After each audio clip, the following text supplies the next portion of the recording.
India தென்னாப்பிரிக்கா அணிகள் மோதிய இரண்டாவது டெஸ்ட் போட்டியில் குறிப்பிட்ட நேரத்தில் மைதானத்தில் ராம் ஷியா ராம் என்ற பாடல் ஒலிக்கப்பட்டது. அதற்கு விராட் கோலி கொடுத்த ரியாக்ஷனை தென்னாப்பிரிக்க ரசிகர்கள் வியப்புடன் பார்த்தனர். அந்த காட்சி சமூக ஊடகங்களிலும் வேகமாக பரவியது. தென்னாப்பிரிக்காவில் சுற்றுப்பயணம் மேற்கொண்டு இருக்கும் இந்திய அணி 2 போட்டிகள் கொண்ட டெஸ்ட் போட்டியில் பங்கேற்று ஆடி வருகிறது.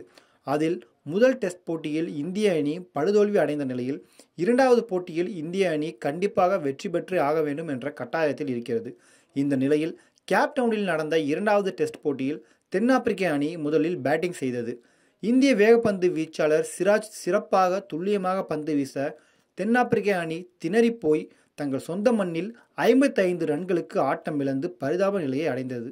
இந்த போட்டியில் தென்னாப்பிரிக்க வீரர் கேஷவ் மகாராஜ் பேட்டிங் செய்ய வந்தபோது மைதானத்தில் பிரபாஸ் நடிப்பில் வெளிவந்த ஆதிபுருஷ் படத்தின் பாடலான ராம் ஷியா ராம் பாடல் ஒளிபரப்பப்பட்டது. இது ராமரை குறித்த பாடல் என்பதால் இந்திய மைதானங்களில் மட்டுமே ஒளிபரப்பப்படும். ஆனால் ஆச்சரியமாக தென்னாப்பிரிக்காவிலும் இந்த பாடலை மைதானத்தில் பயன்படுத்தி வருகின்றனர். அதற்கு காரணம், கேஷவ் மகாராஜ் இந்திய வம்சாவளியை சேர்ந்தவர் என்பதோடு அவர் தீவிரமான அனுமன் பக்தர்.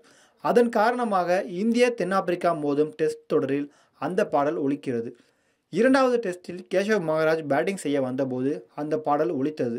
அப்போது விராட் கோலி ராமர் அம்பு விடுவது போல அந்த பாடல் காட்சியில் இடம்பெறும் சம்பவத்தை நினைவுகூரும் வகையில் கையில் அம்பு விடுவது போல சைகை செய்தார். பின்னர் தான் வேடிக்கையாக கேலி செய்யும் வகையில் இதை செய்யவில்லை என்பதை சுட்டிக்காட்டும் வகையில் கைகளை கூப்பி வணங்கினார்.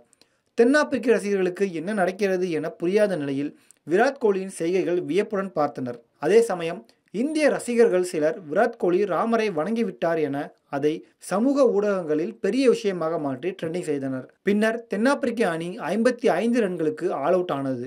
அடுத்து முதல் இன்னிங்ஸில் பேட்டிங் செய்த இந்திய அணி 10 ஓவர்களிலேயே தென்னாப்பிரிக்க அணியின் ஸ்கோரை தாண்டி ரன் குவிப்பில் ஈடுபட்டு வருகிறது.